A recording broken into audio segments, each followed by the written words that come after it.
In this week's episode of Studio Inter, we'll be reviewing the win against Hellas Verona. We'll be doing an Inter Q&A with journalist and broadcaster Adriano Del Monte. This week's Moggi, Moratti and Frog, and much, much more. Everything here on Studio Inter, only on SempreInter.com.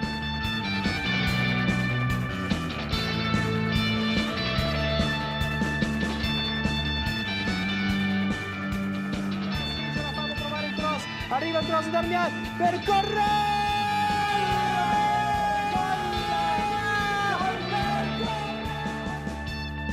Benvenuti, bentornati to another edition of Studio Inter. I'm your host Nima, Tavallaey, wishing you all welcome back to a week that has started off really well, at least from an Inter point of view. Another win against Hellas Verona.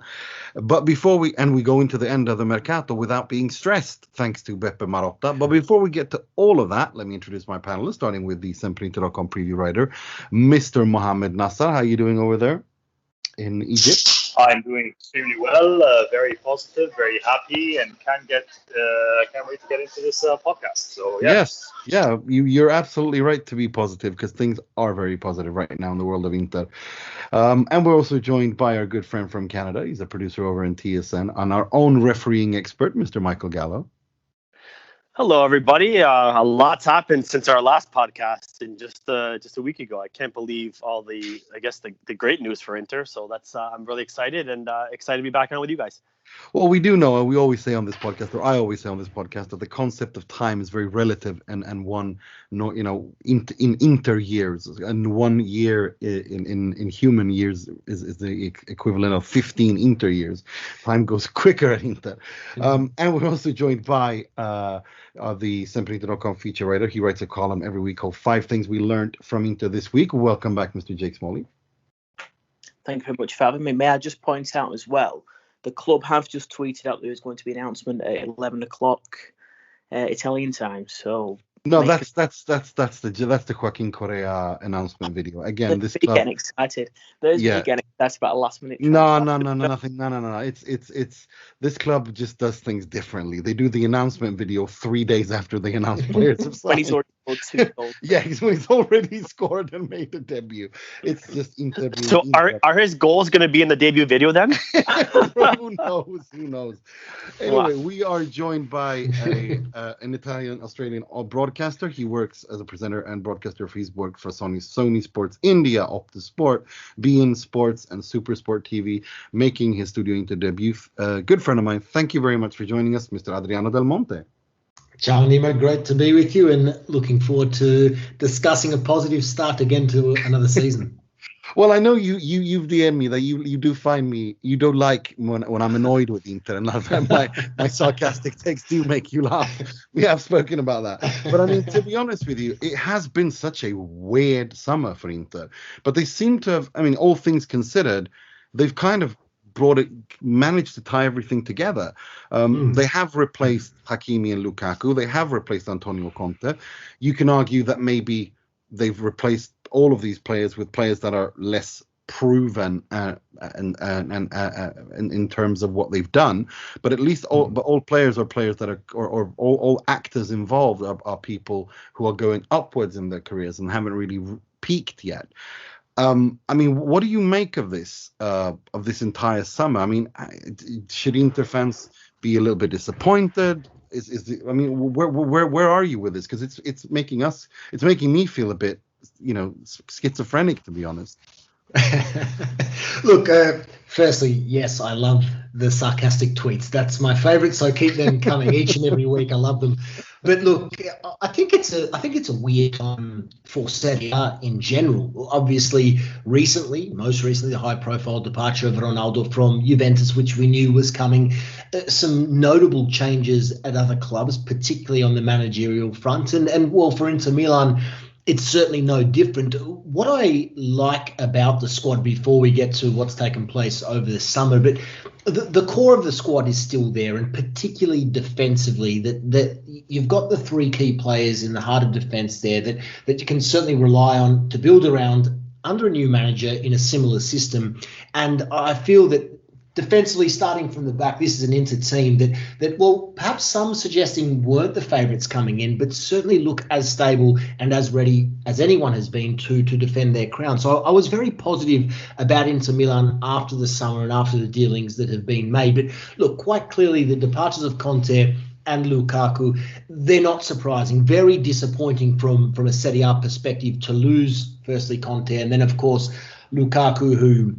Well, what a couple of years it was, again, for the club, for the league, to have a player of his quality, his stature, and what he was able to do, just remarkable. But I think, again, Marotta he's delivered. And it's credit to the man for what he's been able to do at the clubs he's been at previously and now at Inter Milan, to have been able to, clearly, as you touched on, not the like for like in terms of quality replacement, but I think this squad coming in to a very bizarre season, Inter are looking very, very good. And I'm very hopeful and I'm very positive that this squad on paper, hopefully it can continue, but this squad on paper can compete not only in Serie A, but also in Europe. And that's where I'd certainly like to see an improvement from Inter Milan in the UEFA Champions League, another similar group to 12 months ago.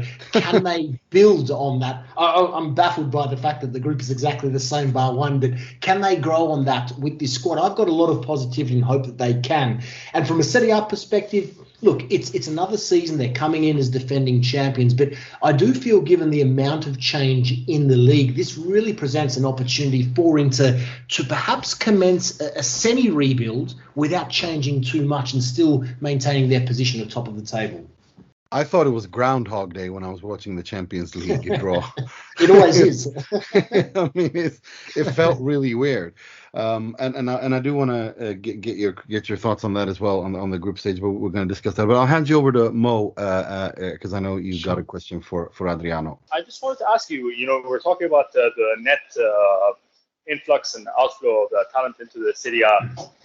And last week I had a question to Gab Marcotti. I'd like to know, as an Interista or as an objective outside observer, standing where you are today, looking at the squad, are you more optimistic about Inter's chances of winning the Scudetto this year versus at the same time last year, or are you less optimistic considering what the overall net effect on the squad is, on the entire league is? Sorry.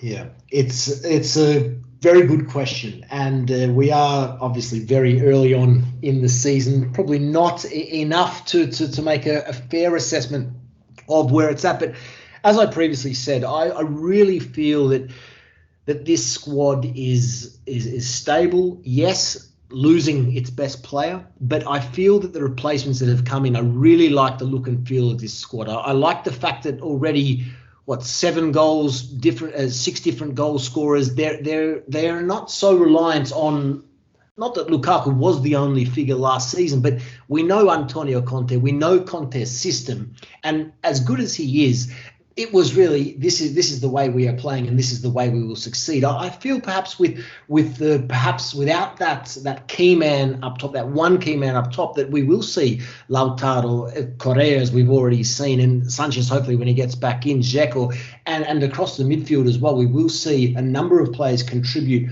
on the score sheet, which I'm certainly excited about for Inter, particularly in Europe as well. When we look at Serie A though, look, I feel that the Inter squad has quality all over the park. But if we look at the Euros, Italy as a great example, winning the tournament without the biggest stars on paper, but certainly they were a united team. And I feel, as has been very well discussed, but under Inzaghi, it's not as if the system is drastically changing. It's players who are at the top of their game. Barella in the heart of midfield, the Serie A midfielder of the year last season, a number of other players who were in the team of the year. Perhaps a couple of question marks in goal, but look, across the field, there aren't too many question marks about this team. And with that quality, with that confidence, and with that tag of defending champions coming in, I'm very optimistic this season that Inter will defend their crown. And I certainly, probably with that in mind, and given the fact that we know where some of the competitors are at, I would say that compared to this time last season, I probably have more confidence that Inter will win the Scudetto this time around than I did, say, 12 months ago. That's pretty much exactly where I am, if I'm honest. Michael, do you have a question for Adriano? Yeah, well, now that Ronaldo's gone, I agree with you guys too. Maybe not so much about a week ago, but I want to talk about Correa. Like I'm on a high right now. I want to know everything possible what's going on right now, because this is something that just turned around really quickly. A week ago we didn't know he was even coming. He was rumored, but he came, and then all of a sudden there he was, and now he's on the field.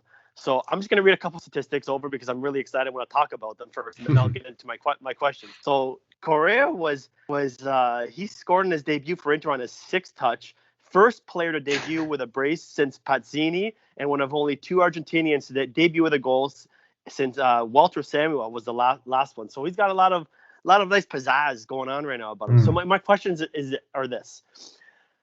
Correa comes in, he gets transferred, and then 2 days later he gets one training session in, and he's on the field already. Do you think the fact that Inzaghi was his former coach, that he was able to get into the lineup so quickly because of his previous history with Inzaghi, maybe being a player of a different team or a different coach, that would have never have happened? Certainly. And I think that's what's certainly the most exciting element of this signing, because Inter have been linked to a number of players. There's always rumours and reports about many players, and then Correa was one of a few in these latter stages who was linked. But the fact that Inzaghi and Correa have been working together over the last 3 seasons or so, it's a really exciting opportunity for a player who can also adapt to a very similar system that he was playing under his former manager, who has already had those couple of months at Inter to settle in. And Inzaghi will know how to integrate Correa and maximise his potential in this squad with all of the quality around him. And look, take nothing away from Lazio, because Lazio have had a very strong team to service, particularly their attackers, particularly the quality in midfield for Lazio. There has been that supply and support for Correa, formerly with Immobile and the other Lazio attackers. But I think he comes in here a step up in class, with all due respect to Lazio, with this Inter side. I'm excited, as I am for any player in the league this season, to see what he can do. And again, I'll repeat myself, also in Europe, because this is a big season for this club, who were very bold over the last 2-3 years, some big name acquisitions. They delivered with the title, but now it is time for this group and these latest additions to really take it to the next level. And Correa, well, if he's going to continue at that rate, 2 goals in 16 minutes, well, I think every Inter fan will be excited right around the world. For sure. Jake, did you have a question for Adrian? I have. I want you to stick your neck out on the line a little bit here. And I was sort of thinking about this before. Of all Inter's transfer window signings, who do you think will be the most sort of important to the side coming into the season? I mean, you've mentioned quite a lot there about Europe, and there's a few plates to be spinning. I mean, I'm quite picky. I'd like Inter to win the Coppa Italia as well this year. I think that's something they've got to target. So I think over the course of the season, who do you think will be the most key acquisition? I mean, Joaquin Correa might be one that might be the front of your mind now. We know that Michael obviously has a poster on his wall at home. But yeah, who do you think will be the most key signing that Inter have made so far? The one that I haven't touched on, that I'm certainly looking forward to seeing how he develops at the club despite his age, is Edin Dzeko.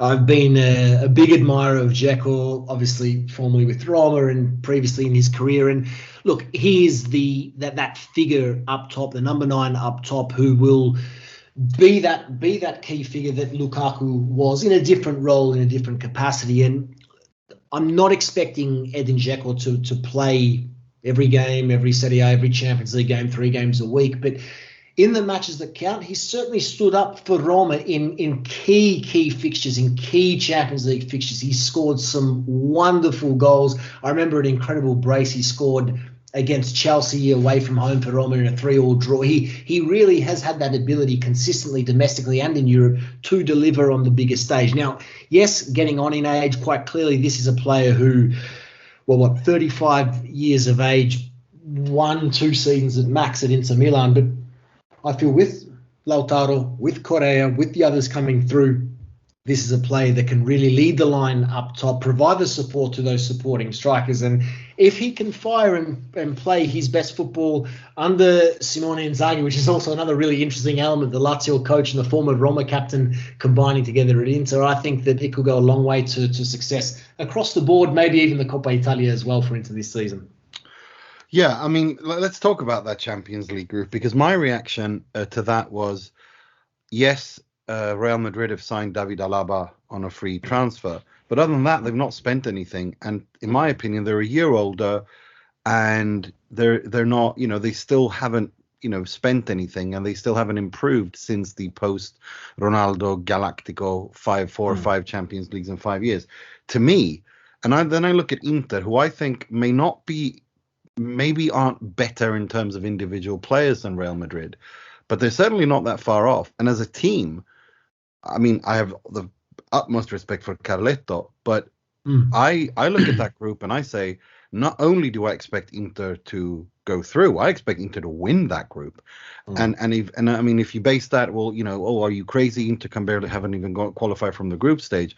But this is different. This isn't Inter trying to establish themselves at the top. This is an Inter that has won titles, have been in a European final, and have got a coach that has done well in Europe before. I mean, getting through from the group, beating Borussia Dortmund with that Lazio side is fantastic.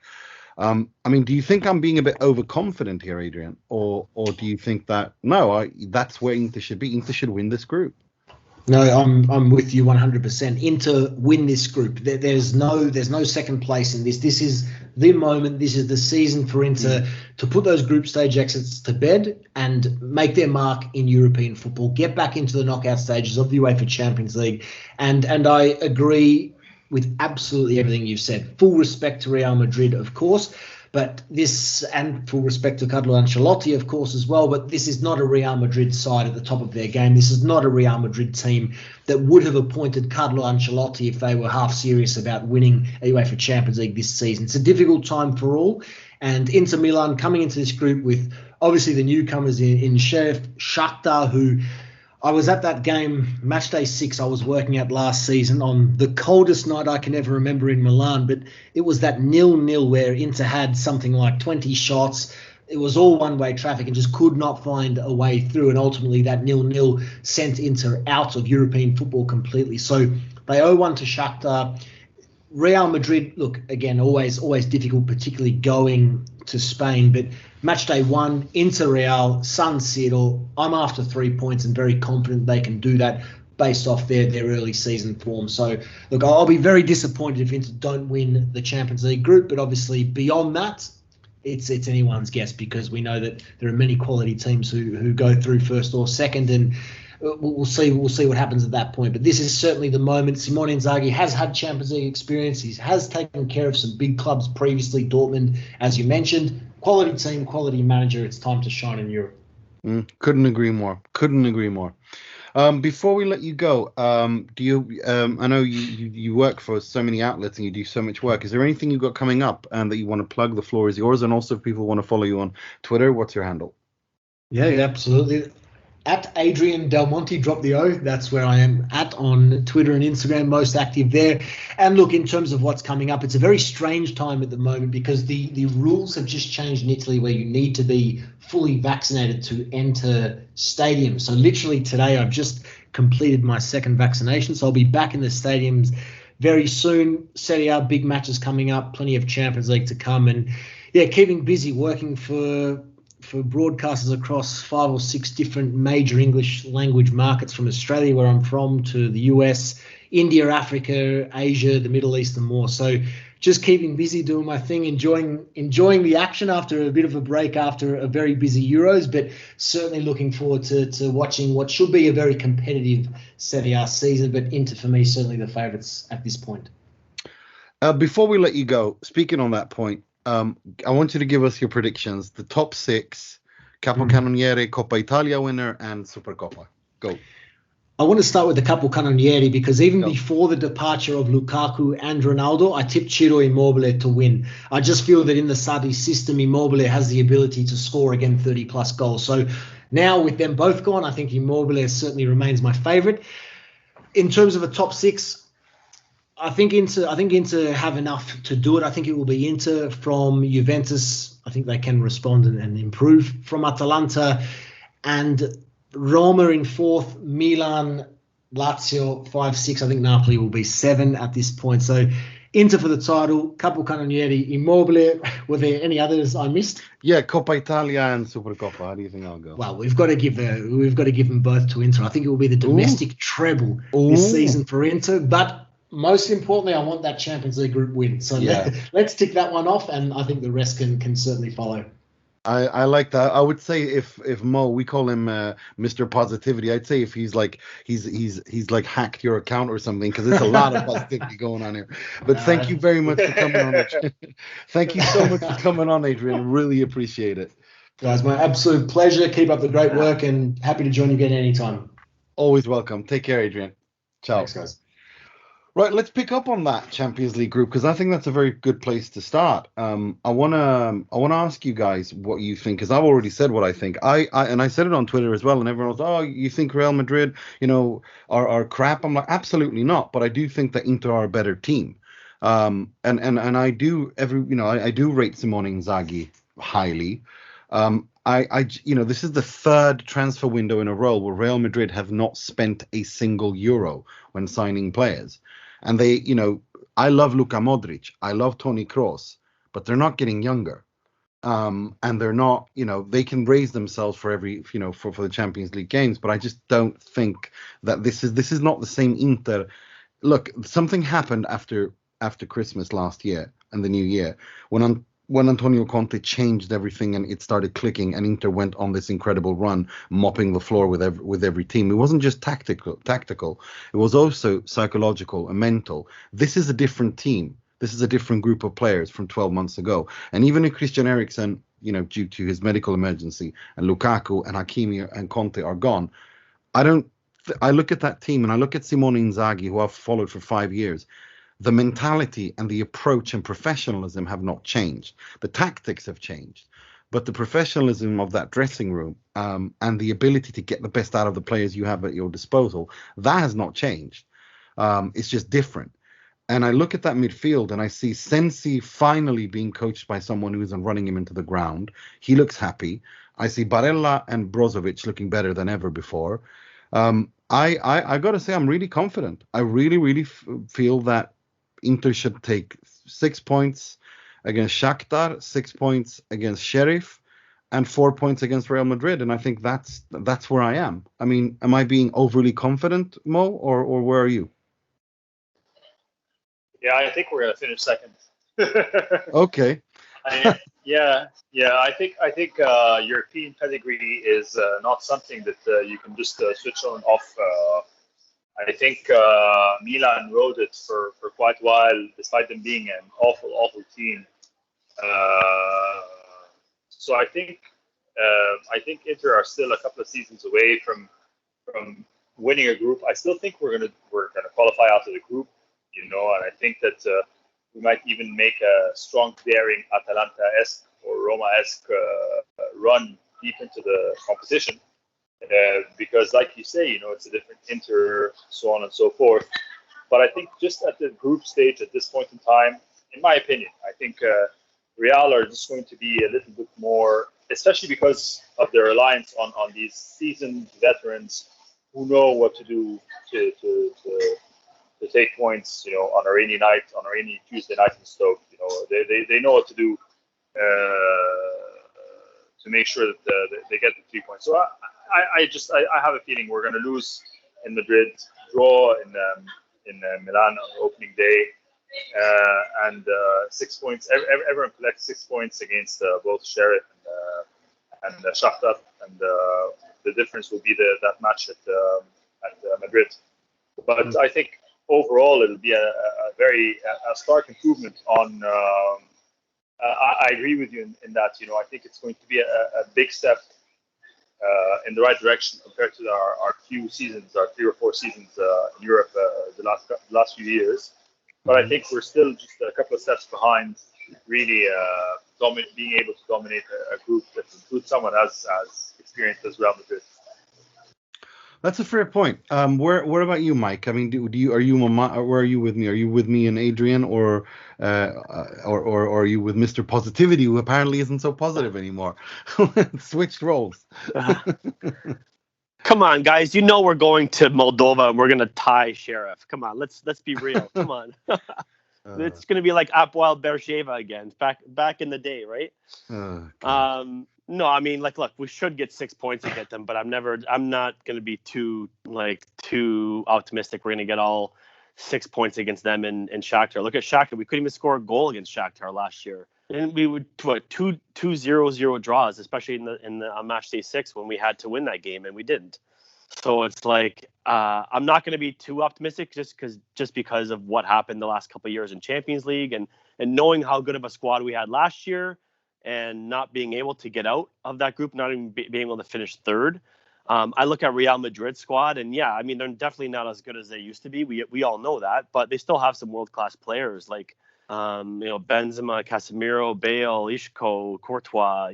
Alba's there, even though Alba's not as good as he maybe once was, but he's still there. And they've got a strong bench too with Hazard and Lucas Vazquez. So they've got world-class players on their team. And so if you take it punch for punch against Inter, they probably have a better squad than us, but it's all about what happens, with putting that squad together and coming together as finding some consistency together and finding chemistry. And I definitely think Inter can compete with that and potentially take, either 3 or 4 points against it. I think the potential is there.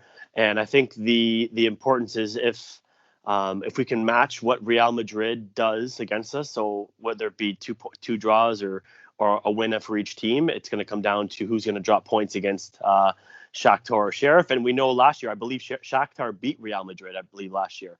So, I mean, we can't always just guess that Real Madrid's going to take maximum points from their opponents as well. So I would say like the best guess for me would be second place, but I'd put the percentage of them coming first probably around maybe, just under 40%.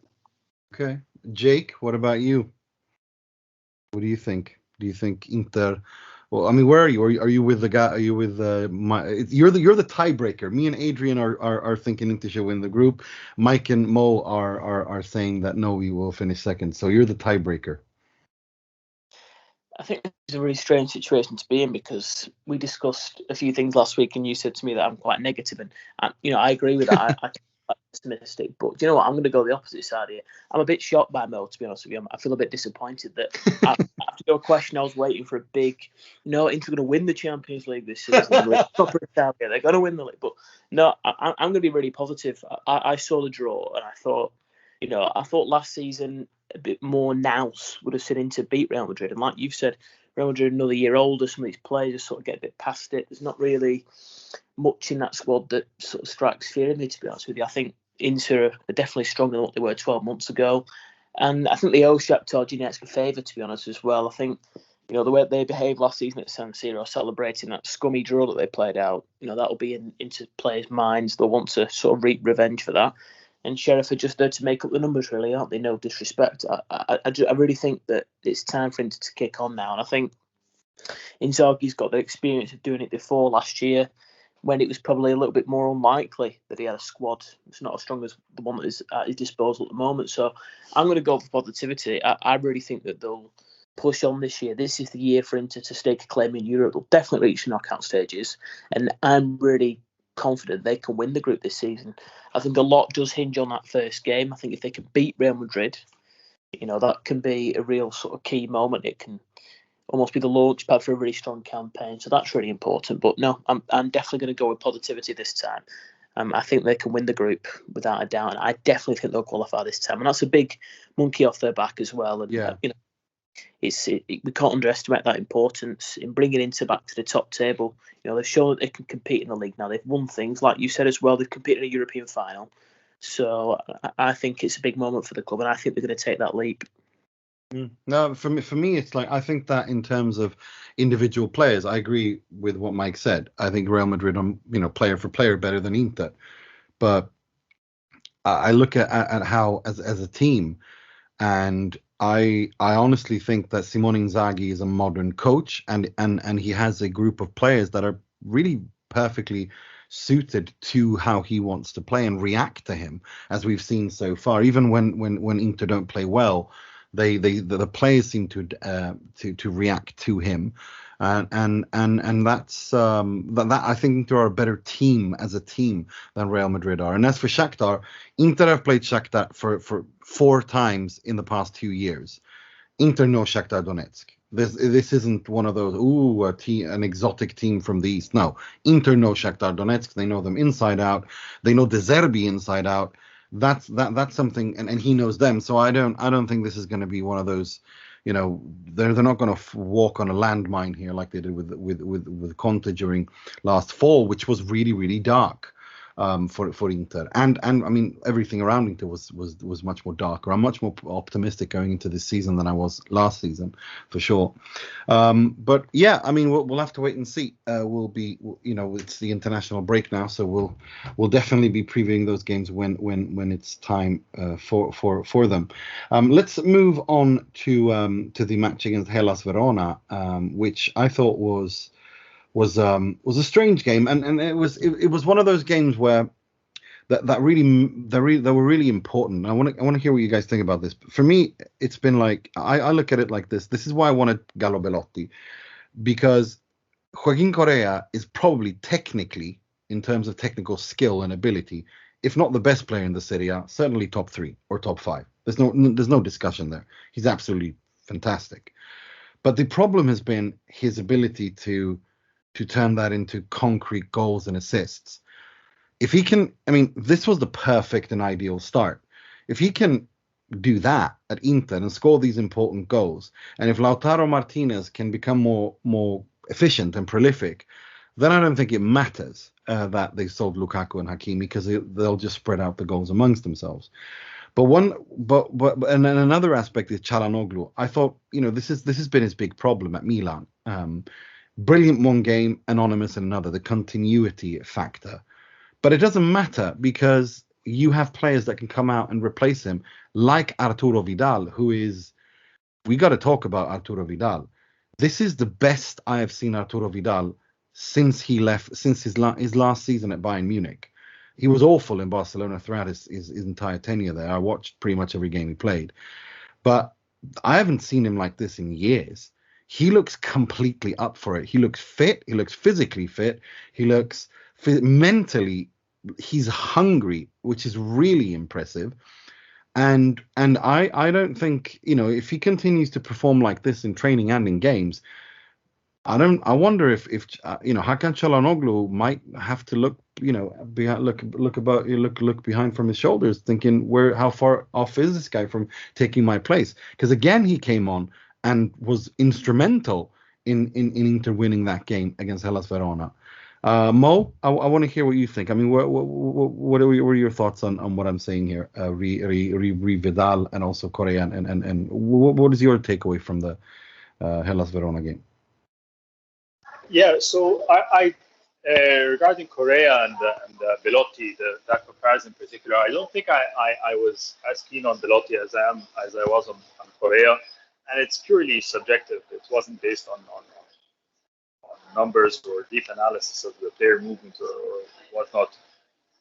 But certainly, I don't think the most optimistic of pundits would have imagined a better start for the Argentine. As for the squad itself, so look, I think the first half was quite poor. I remember watching the first half, and I'm thinking this team really, really lacks something. Conte-esqueness, and I can't help but make comparisons, with Conte. But they're despite them conceding fewer chances, practically no chances, despite other than Handanovic's mistake and goal. I don't think that Inter did concede any chances. And I remember the week before, when we were talking about allowing opponent movement in the final third, I felt it was more of a continuation of the same sort of theme, where Inter did not really boss the midfield in a way where I think you might want to be a bit more physical, cynical, and just impose yourself on the center of the pitch. So I think that kind of was missing in the first half. So you're either that kind of team, a Conte team, a Mourinho team, where you really impose yourself on the opponent, or you're a free-flowing footballing team, and you tiki-taka your way through, or a clippy-clop your way through the opponent's midfield and attack. But I think all of this changed in the second half, and I think this is a testament to anyone who believed in Inzaghi, much like yourself, Nima, in the sense that the man, whether Inter were a goal behind or otherwise, I think the man read the game and understood what needed to be done, and changes were made. And I think, of course, Correa's goal was his goal to score the 2-1 goal was very important. But I think it was inevitable. It was coming anyway. And it was great that it was Correa. And of course, the third goal in extra time was the cherry on top. It wasn't a necessary goal. But I think what I enjoyed the most about that is the changes that he made by putting Arturo Vidal in. And of course, like you say, by seeing a very different Arturo Vidal. And I think of course the Inzaghi project is quite early, but it does seem to be showing more fruits than one would even have hoped at this stage. Even the most optimistic of people would have hoped to have seen at this stage in the development of the project. I couldn't agree more with that. Mike, I want to ask you about Arturo Vidal, because this guy he's really impressing me. I mean, I was very critical when they signed him. I didn't want him, and he was awful. He cost Inter at least 4 to 7 points in the league, and he cost Inter qualification from the Champions League, no doubt about that. But this is something different. He looks better than he's been in years. And I'm thinking if you can have that Arturo Vidal, even though he's not as quick and dynamic as he once was, that's an important player to have, no? Yeah, well, if you remember, Nima, I remember last year, I think it was in maybe April or March, we did a segment on this podcast, and in the segment you asked all of us, should we just freeze out Arturo Vidal out of the squad and get rid of him? And I was saying yes. I said yes, and sure enough, that next game, I think he had a big game, but like the previous 6 or 7 games, he was horrible, and he did not show anything to me that would want me to have him on the team. So now we're 2 games into this year, and I think he's found the right role on the team. It's just coming off the bench, giving energy for 20 to 30 minutes. You saw that ball he played to Darmian on that second. I mean, that's the one I'm thinking of. I mean, that's the one I'm thinking of. That was absolutely stunning. Perfect. I mean, that's how Inter got that goal. It was an absolutely fantastic ball to Darmian. Yeah, and it might have been a little bit. I mean, look, they're not going to have the most perfect placement, but he was able to get it just deep enough for Darmian just to get a run on it. And then Darmian, had a great, fantastic cross. But I love his energy. And if you can get guys off the bench that can give that much energy, and that he's not going to, if you start Vidal, he might have a yellow card by the 45th minute, have to take him off anyway. So if you can get that energy from him and show what he's given us the last 2 games, I'm all for it, and I want to see him play in every game.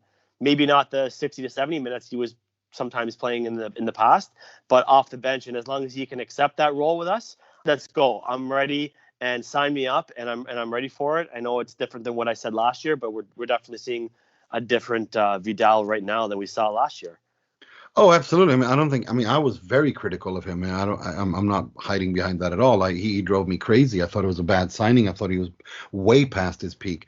I honestly didn't see. I mean, like you said, a swallow does not a summer make. But let's wait to see if this is a continuous thing. But if the start he's had to this season is his best start in terms of play and attitude and fitness that he's had since he left Bayern Munich. He's absolutely fantastic. Attitude is important too, Mohamed. Nima, I'm glad you brought that up too, especially with him. Sometimes, how many times? I mean, he's cost us before because of his attitude. Yeah. So if he can clean up his attitude, it hasn't been a problem this year. I don't think he's gotten a card, has he? So no. Those are situations where I think that's really going to help us if he can keep his act together. Absolutely. I mean, it's as if he's kind of decided that, last season was horrible, even though Inter won the Scudetto.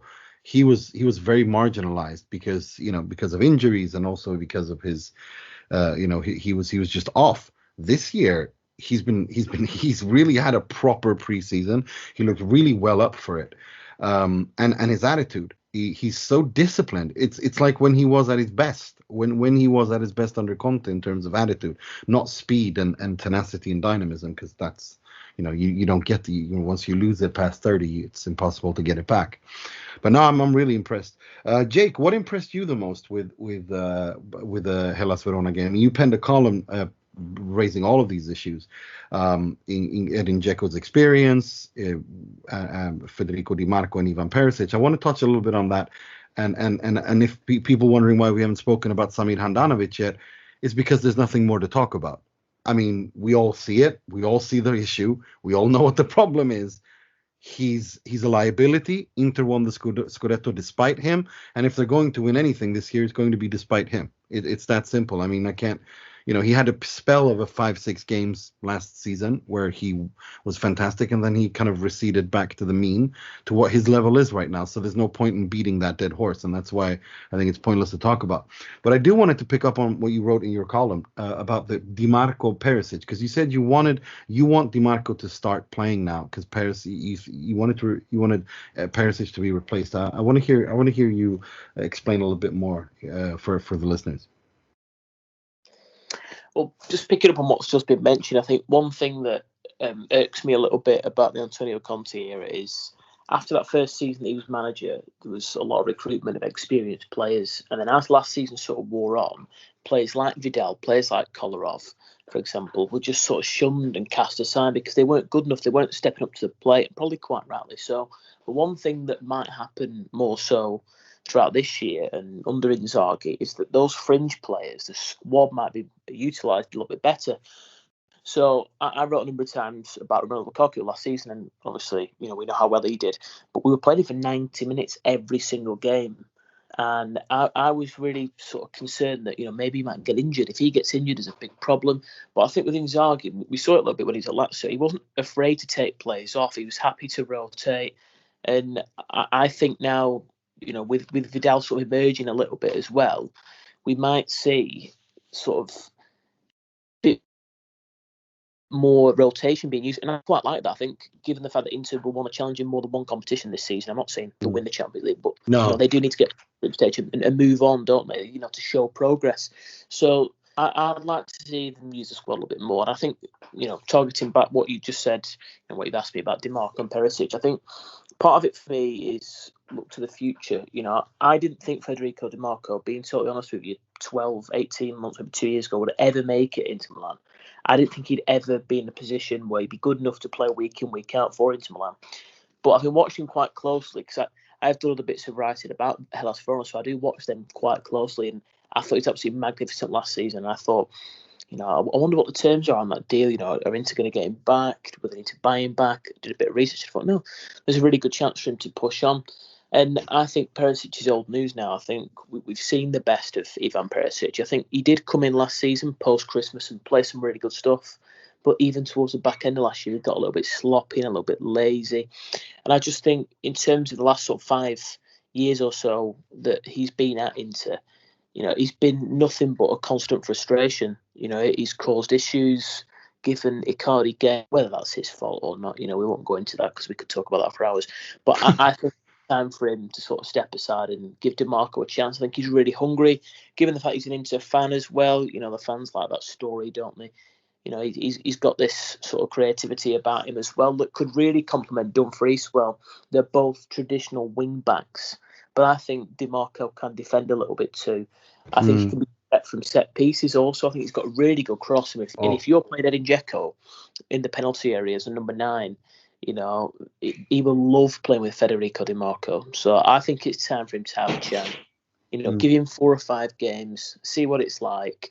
And, I'll be happy to be proven wrong. Perisic is an experienced player. We've seen what he's done for Croatia in major tournaments. He's a good footballer. There's no denying that. But he's approaching his mid-30s now. let's invest in a player that we've brought through our youth system, that we've loaned out a number of times to give the experience. Now it's his time.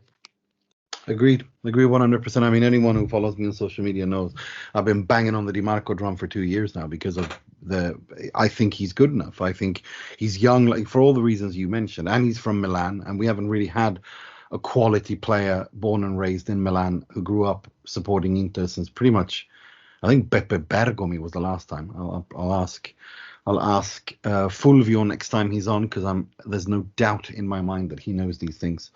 Right. Let's before we move on to Moggi, Moratti, and Frog of the Week, I just want to quickly just say that we're going to have a full-on Mercato review next episode after, because we're recording this on the Monday on the 30th. The Mercato closed on the 31st, and we're going to have a proper Mercato review, and also everyone's going to have to give their predictions as to how they think the Serie is going to end and all that stuff.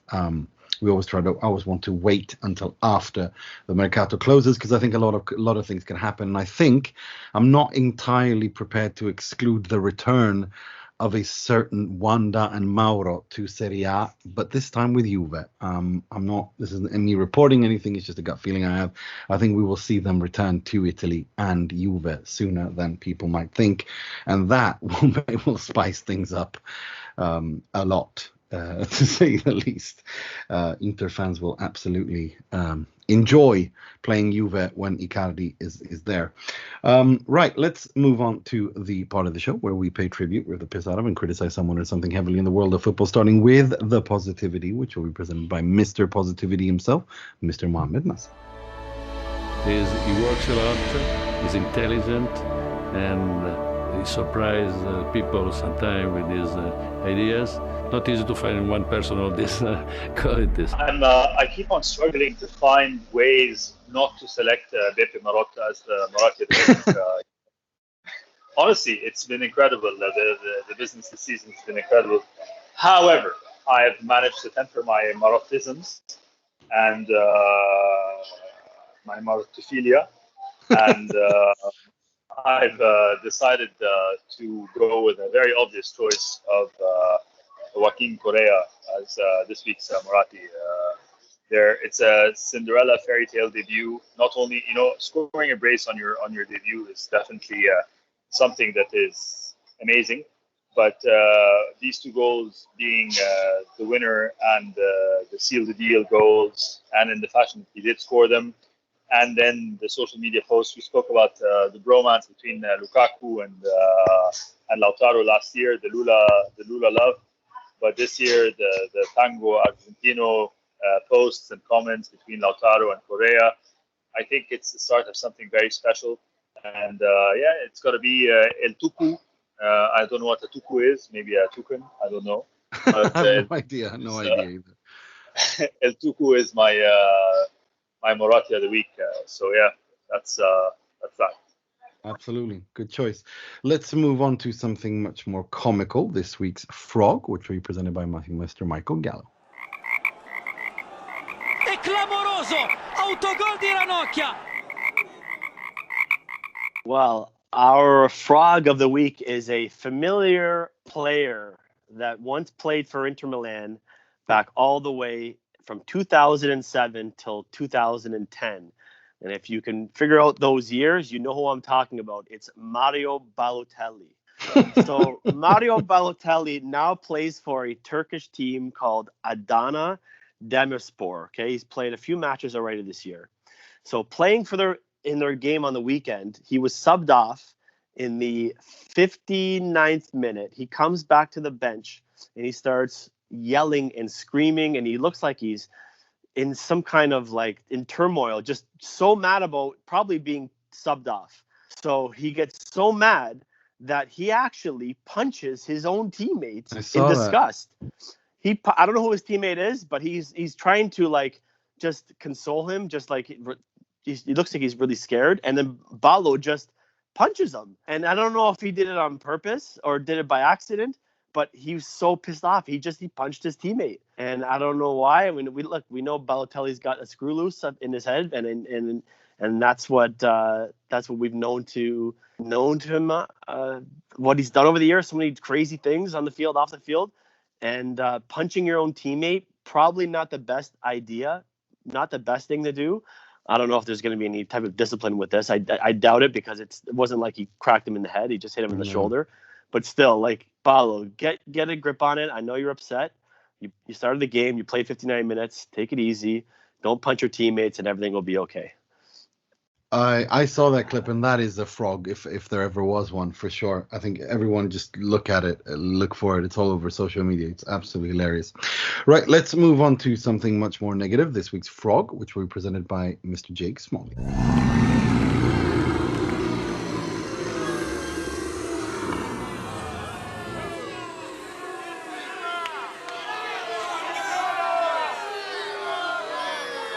Well, from one enigmatic footballer to another, we've got 2 weeks in a row here for Radja Nainggolan. So last week I was given the task of discussing his ridiculous drink driving behaviour. So as a result, this week, in similar fashion to Balotelli, actually, when he signed a deal with a local fire station promoting sort of anti-fireworks, Nainggolan's done a very similar thing. He's signed up with Quadrans, who are a chauffeur company, as a little bit of a sponsorship deal. So I'm assuming he'll be using them next time instead of going out drink driving when he's got a free Saturday night. 'Cause, I mean, what else would you do on a Saturday night other than getting a car drink drive? I mean, it's just, what were the company thinking? It's like, yeah, let's make fun of drink. I mean, I don't know. It's just, I just thought the whole thing is just, Radja's gone. He can't wait. We can shut that door on him, and we can just let him be now. I'm sorry for bringing up again. No. It's let him be. It's just such a bad taste. I mean, it's the whole thing is just in such incredible bad taste. But yeah, no, he's going for the chauffeur company, right? He's being sponsored by one. Right, that's all we had time for this week. We'll be back soon, in within a week's time, to review the Mercato. We'll be giving our predictions, and we'll be joined by a very special guest. I can't reveal yet who it is, but because he's not given me the 100% thumbs up yet. But until then, before we go, I'd like to thank you, Mo. You're Mr. Positivity, but I'm honestly with you on this. I'm not gonna 100% say that I think Inter are gonna win the Scudetto, because I want to wait and see for the Mercato. But yeah, I'm almost there. I have no problem saying that as things stand right now, I think Inter are the favorites. LFG. I don't know what network we're part of, so whether we can swear or not. Can we swear? No, let's not swear. Can we swear? No, I can't swear. Let's not swear. Frickin' go. yes, absolutely. Mr. Michael Gallo. Well, a little bit too much positivity right now, guys. Let's take a step back. There was this, like, I'm loving this. It's great that these 2 weeks couldn't have gotten any better, but like, I think I'm getting too excited here, and that's not a good thing when we get too excited. So let's go back into second gear. Let's just relax, enjoy this. I'm not gonna say enjoy this international break, because the fact there's an international break right now is a joke. But still, let's enjoy it, and then we'll see how Mercato finishes up, and then we'll move on to match day 3. Absolutely, Mr. JakeSmalley. Second gear. Let's hit the auto buttons. Let's get very excited. I think we should be really excited at the moment. I think there's so much to be positive about. I think, especially after sort of what's been a really negative summer, I think Inter started so well. I don't think the transfer window's fully finished for Inter yet, but disagree. I still think there's some business to be done a little bit. Bepe's got some rabbit up his sleeve. Mark my words. I think it's interesting next week. I hope you're right. And what Mo alluded to, we are now part of the Shoot the Defense network. So welcome to all new listeners of Shoot the Defense network on the internet. They're a network of podcasts that do podcasts on all sorts of football: Ukrainian football, Estonian football, Greek, Cypriot football, Greek football, even English football. So our podcast is going to be the StudioInter is going to be published on their network and platforms as well. So welcome to all those listeners. Until next week, I'm your host, Nima Tavallaey. I'd like to, as I said, I'd like to thank Mo, Adrian, Jake, and Mike. And until next week, I'm your host, Nima Tavallaey, wishing you to stay safe, listen to your authorities, enjoy the international break, and sempre e solo forza Inter.